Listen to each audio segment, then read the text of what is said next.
What's the team you want to dive into that we haven't talked about yet?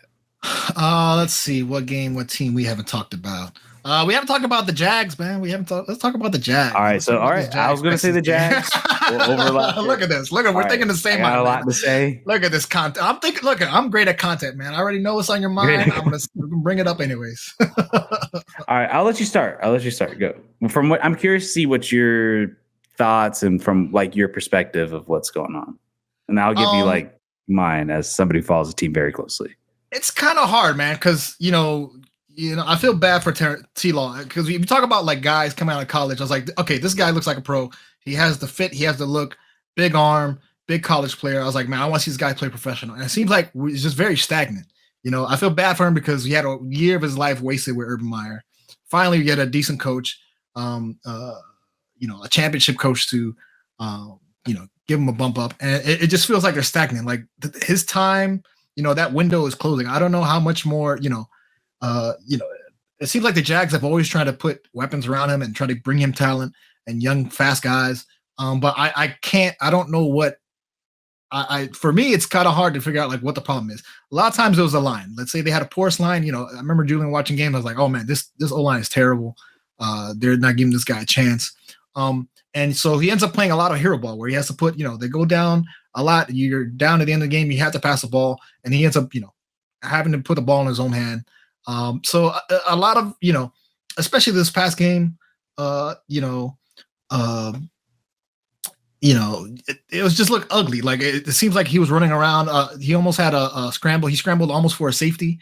It seemed like he was running 10 yards just to throw it down the field, 2 yards past, the line of scrimmage, which was pretty insane. I thought Brian Thomas played pretty well in this game.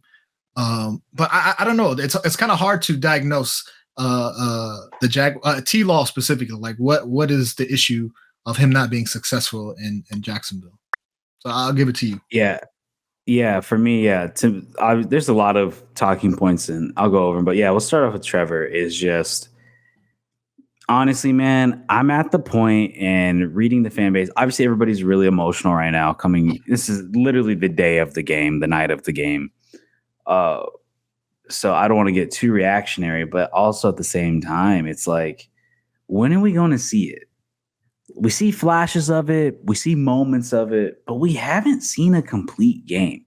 There's only one game I can think of that I can genuinely go back and look at. And I would say it's that Colts game. We knocked the Colts out of the playoffs. I want to say it was 2 years ago. It was when Carson Wentz was there in Indianapolis. And that was a game where I thought, man, he played top to bottom really well. Because even if you look at that playoff game against the Chargers where they came back 28-0, you were still down 28-0. You know what I mean? You had a great half, but I feel like I've yet to see a truly elite game from him. I've seen decent, okay games, but like haven't seen an elite game from him yet. And like you said, it hasn't been from the lack of receivers. I've seen some of the fan bases kind of complain about some of the receivers, but at the end of the day, he did have guys like Calvin Ridley, he had Evan Ingram, he had Christian Kirk. Now you have this rookie, Ryan Thomas Jr., who to me right now is probably the only bright spot because that guy is really good. He makes good separation. He has good hands. He's fast and he's tall. This guy, he's going to be, I hope he's around for a long time because I think he's really good. He's shown a lot of promise.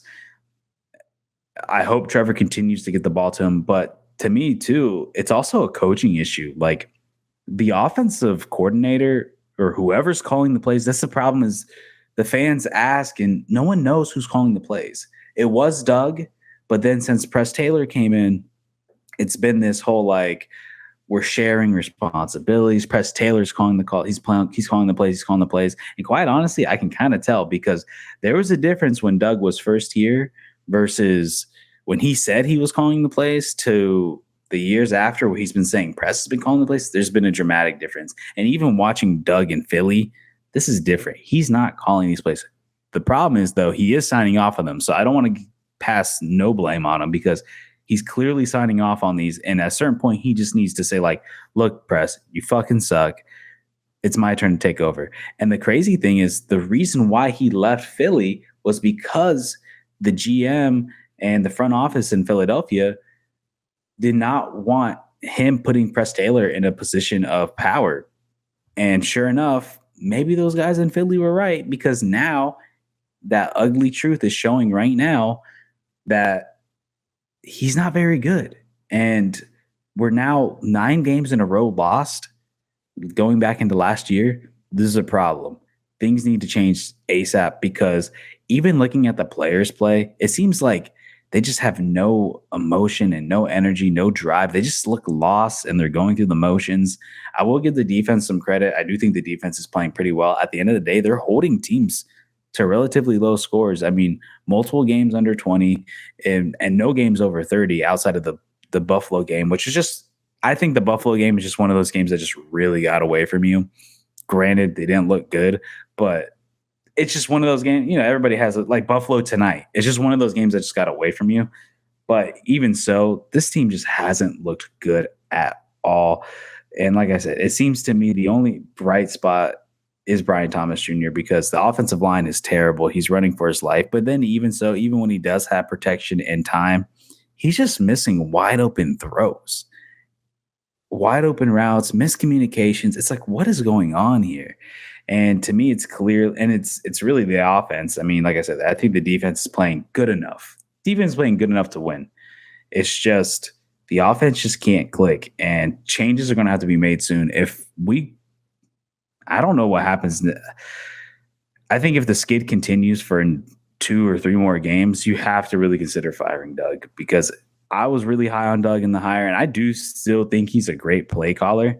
But it just seems like his management of the games and his management of his own coaches has just been all over the place. And I feel like he's just one of those guys, if you just put him in a position to be offensive coordinator, he will really excel. But it just seems like in this like system where he's trying to bring up his own guys, it's just not working. So I don't know. I'm curious to see how long they last for. I know another thing too is like a lot of people's like, is this season over? I'm kind of on the fence. I'm kind of on the ballpark where I think this season's over. I think in 4 weeks, I just have no faith. I mean, look, I've been a struggling Jaguars fan for my entire life. Okay. There's maybe been a couple seasons, I think the 2017 season, where they've actually turned it around and made it to the playoffs, and like the 2007 season. But I just don't have – these guys don't look like they have any juice. It doesn't look like they're not getting – they just don't look motivated. I'd be shocked if they turn this season around. I'm on the fence where I'm like, this season's pretty much over, and especially if these next 2 weeks pass by and they still lost, it's done. You can't come back from 0-6. You can't. And I think this team personally is too good to be that bad.